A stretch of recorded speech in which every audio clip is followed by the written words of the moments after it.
It was always part of our intention and vision to have multiple levels of training programs.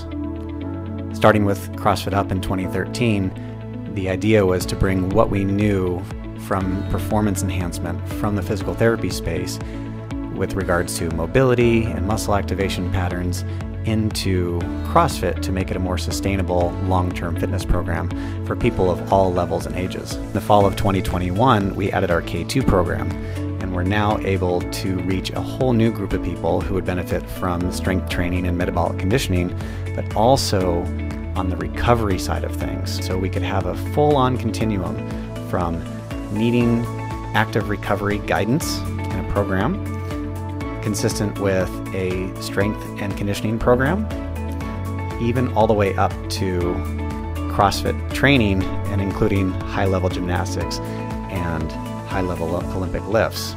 And so now we are able to offer our members an entire continuum of fitness to meet you where you are based on how you're feeling that day or what your goals might be.